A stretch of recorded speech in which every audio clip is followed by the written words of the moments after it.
Patrick stumbled over a rock and, to everyone's shock, began speaking with sudden brilliance. SpongeBob's jaw dropped as Patrick grabbed a stick and started drawing in the sand with surprising confidence.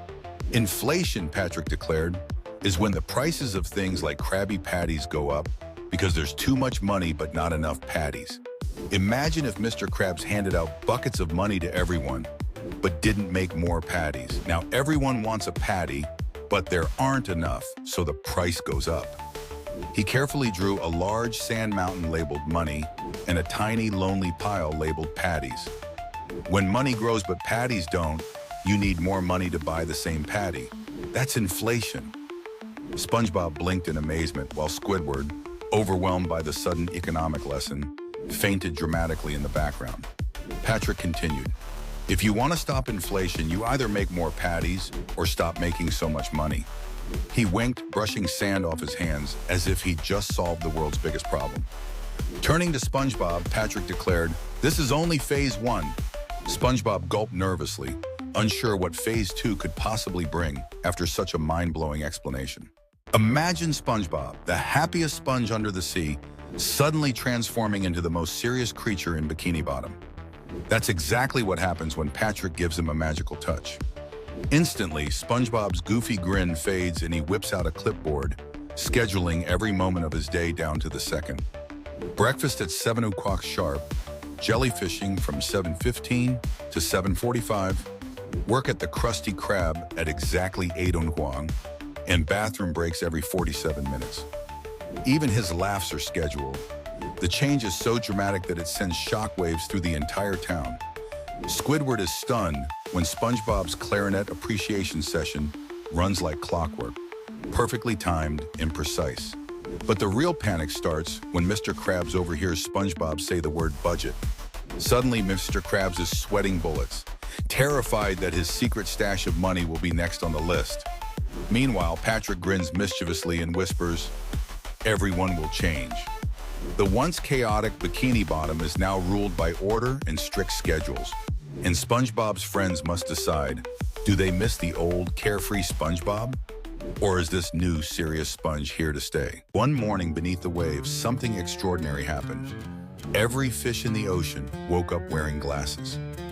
Suddenly, the sea was abuzz with fish squinting through thick lenses, eager to show off their newfound sophistication. But as they started talking, things got strange. Barracudas declared themselves photosynthesis experts, and angelfish insisted they were metamorphosis enthusiasts, though nobody seemed to know what those words actually meant. The confusion only grew as more fish joined in, tossing around big words with total abandon, their meanings lost in the watery air. Meanwhile, Squidward, for once, found himself enjoying his job as cashier. He grinned, soaking in the surreal scene, until panic set in. Wait, he thought, am I happy? He immediately broke into a cold sweat, overwhelmed by the unfamiliar feeling. Amidst the chaos, Gary the snail slithered by, correcting everyone's grammar with a calm meow or a pointed shell tap, restoring some order to the linguistic mess. Just when it felt like the ocean couldn't get any weirder, a sudden, unmistakable Windows error noise echoed through the water, leaving everyone speechless and slightly concerned about what might come next. Patrick sits quietly, a thoughtful frown creasing his usually carefree face.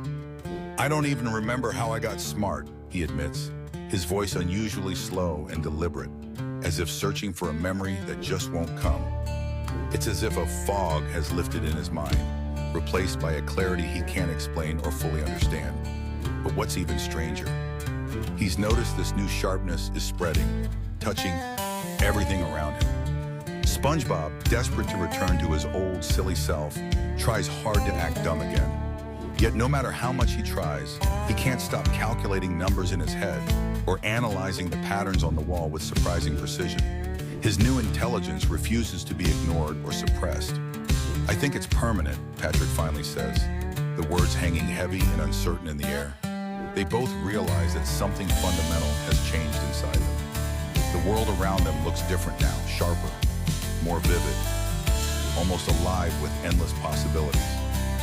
No more blissful ignorance. Now every question begs for an answer. Every problem demands a solution. As the minutes tick by, Patrick and SpongeBob exchange a long, knowing look. Neither knows where this new intelligence will lead them, but one thing is certain: there's no going back to the way things were before. Everything snaps back to normal. The party erupts in cheers as everyone realizes Patrick is back to his usual, silly self. Laughter and relief fill the air, with friends happy to have their lovable goofball returned. But as the crowd continues celebrating, Patrick's eyes drift toward the peculiar rock that sparked all the chaos earlier. Without a second thought, he reaches down and picks it up once more, a mischievous grin slowly spreading across his face. Instantly, his posture straightens, his eyes sharpen, and a new clarity washes over him. The transformation is undeniable. Patrick is smart again. He adjusts his tie, clears his throat confidently, and begins to spout off complex theories about underwater physics and advanced mathematics, leaving his friends utterly confused. But before anyone can fully process what's happening, he suddenly drops the rock. The genius fades away, replaced by the familiar, vacant smile everyone knows so well. Everyone stares in stunned silence. Patrick simply shrugs, picks up the rock again, and with a playful glint in his eye says, "Here we go again." The cycle has begun anew, leaving everyone to wonder what surprises Patrick's next brain swap will bring.